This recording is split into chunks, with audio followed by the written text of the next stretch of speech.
Hello there, my very good friends. It's Andy here for WhatCulture Wrestling on location from the wonderful Prince Arthur pub here in Shoreditch, London. If you're ever in the neighbourhood, come through. Sensational. Can vouch. Hey, give us some sponsorship, Mr. Arthur. On today's news video, look, this one's all about All In. Why would I talk about anything else? We're going to talk CM Punk versus Jack Perry. We're going to talk Mercedes Moné and what on earth is going on there. We are also going to talk about this now being the biggest wrestling event of all time in terms of attendance, and AEW coming back next year. We've got the bad, and then we've got a whole bunch of good. So let's start with CM Punk and Jack Perry, right? The big story, backstage story coming out of this show, unfortunately overshadowing a lot of the things, is this fight or brawl or shoving match, whatever it was. This started with Sean Ross Sapp of Fightful tweeting about 10 minutes into Joe versus Punk, that there'd been a backstage confrontation between Jack Perry and CM Punk when Punk was coming to the ring for the opening match, or just before he was due to come to the ring. Now, we didn't see this ourselves because we were in the building, but during the pre-show, and I've gone back and looked at this on 0 Hour, just when the car came out with a window, and you know the spot, just before Jack Perry went through the windscreen, he looked at the camera and said, yeah, it's real glass, cry about it, or something like that, which is of course a reference to a story a few weeks ago where it was reported that CM Punk and Jack Perry had been involved in a backstage confrontation over the use of glass, and you know all the score. Let's get into these reports, right? Because they conflict each other like hell. Obviously different sources are giving different accounts, there's different sides. Everyone's picking a side, presumably. Some people aren't. It's crazy. But Fightful Select came through with an extended report on this, noting that Perry had not been happy in the past with how that glass story previously had been relayed to the media by the Punk camp. That's why he kind of took a shot at Punk on air during the 0 Hour. Now, this version of the report this version of events is that Perry approached Punk backstage, stepped in his face and bumped him. When this happened, Punk pushed Perry. Perry came at Punk after that and got choked. No word on what kind of choke exactly it was. Could be a rear naked choke, who the heck knows. Now, there's no word on who broke this up, and this is just one side of the story. It is a side of the story that Miro has claimed is fake and untrue. He's a very frequent user of social media, Miro, and he's obviously felt the need to move to talk about that one there. Other versions of the story, according to Fightful, note that Punk threw a punch and stepped up to Jack Perry first. Some accounts say that Punk initiated it, they exchanged words, he pie-faced Jungle Boy, grabbed him in a front face lock, and it was broken up. Tony Khan commented on the press conference that there was an incident, AEW is investigating it, and he will not comment until that has happened. He can't say anything more than that. That's how it works. PW Insider, they have a report on this as well. They noted that the event took place near Gorilla, or so they were told, the Gorilla position. There's various versions. Again, either man started it. The blame has gone back and forth. Some people who were sharing this story were not there as well, so obviously reliable narrators, but there was some shoving back and forth. Punk either punched or choked Perry out after the shoving. This is again another version of events. Jack Perry was then asked to leave the building. Punk went out, wrestled Samoa Joe, and left Wembley Stadium an hour or so after wrestling Samoa Joe.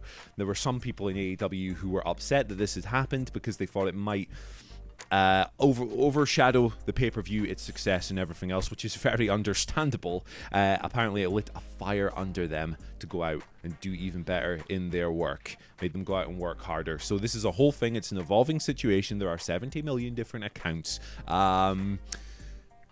another controversy in this promotion, isn't it? And it makes you wonder how many more of these things can happen.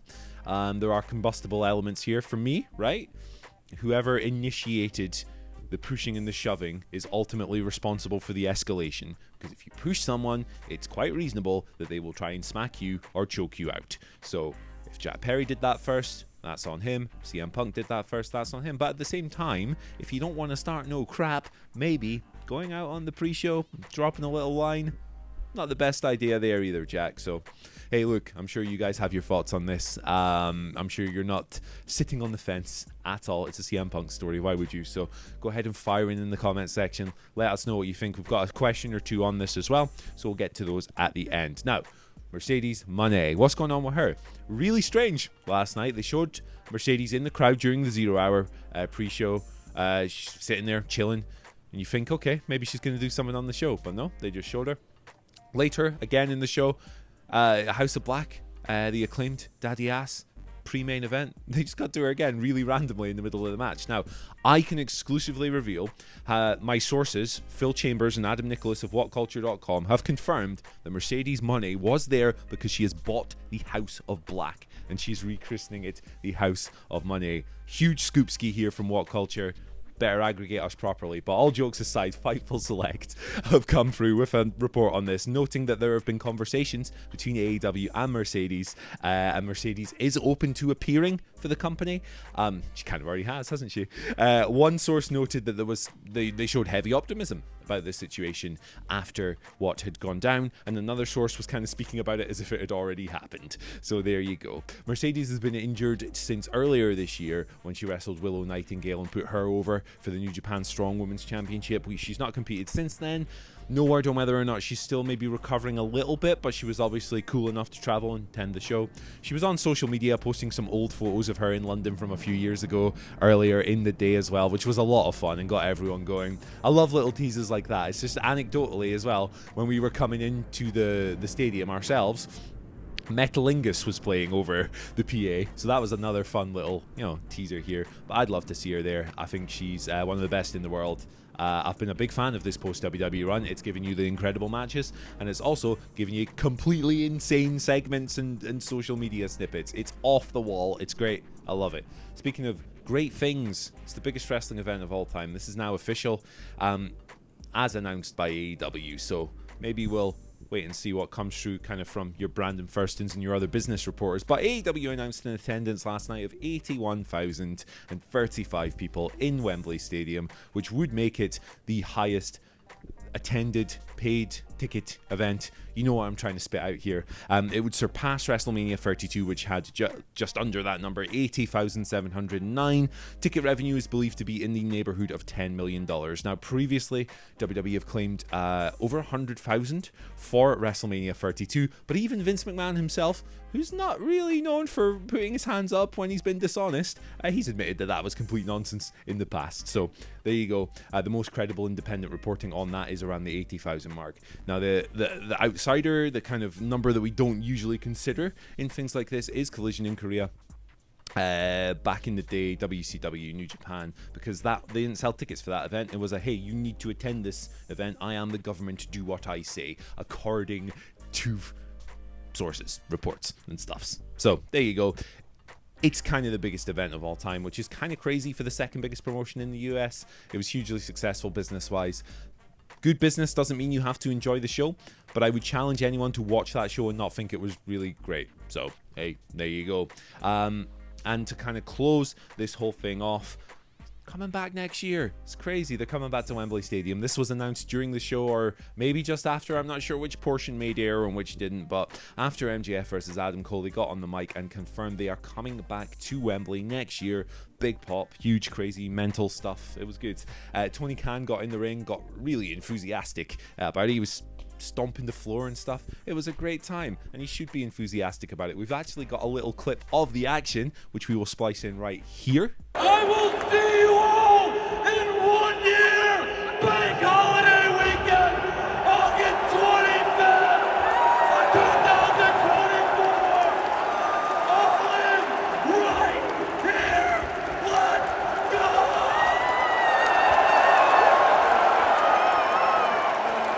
And Tony there confirming that the event will take place on August 25th next year. So hey, if you enjoyed this event, if you were at it, you had a good time, come back next year. It'd be tremendous. I've already had a few people on Twitter actually atting me and telling me that apparently accommodation prices have already gone through the roof. So you better get prepared, my friends. Maybe do that gimmick where you book it now and pay later. Save up a little bit. That's probably what we'll be doing. Let's roll on to our questions for the day. And thanks, as always, for sending these in. It keeps us rolling, and it's great to hear from the people. Again, these are all about All In. Shay Angus has been on asking, given the seemingly constant barrage of reported issues with CM Punk, do you see AEW re-signing him whenever his contract is up? No, is the short answer to that. I think that Tony loves having him in the promotion. I think that this is a repeat of every wrestling promotion ever, where the top stars get what they want. Hence why Christopher Daniels, who is the head of talent relations, is thrown out because CM Punk said so. Hence why Ace Steel is back after biting a man in the arm, lest we forget. It's how wrestling's always been. It's how it always will be. However, I think that there's going to be more incidents. How could there not be? Punk's been back for like 2 months at this stage, and he was just involved in another thing last night. Maybe that thing last night wasn't his fault. Fair play. But he's a firebrand, and he gets into these situations. So I think if you were to say to Tony today, would you re-sign this man? He would say yes. I think once we get a few more incidents down the line, maybe his patience will have worn a little bit thin. Look, CM Punk is combustible. I'm a big fan of the guy and his work. And look, I love the chaos. I love covering it. I love talking about it. Would I employ him? No, I don't think I would. Next question of the day comes from Orpheus80, who would like to know, do you think adding a second women's match to the All-In card would have spoiled the perfect pacing, quotation marks? So this is coming from a comment where that Tony made during the post-show press scrum.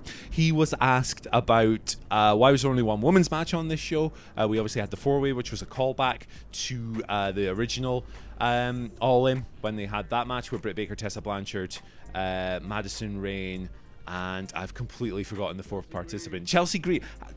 I love Chelsea Green. She's like one of the best things on Raw. Sorry, Chelsea. But yeah, it's a fair question. Why is there only one women's match on the show? You got 12 or 11 matches overall.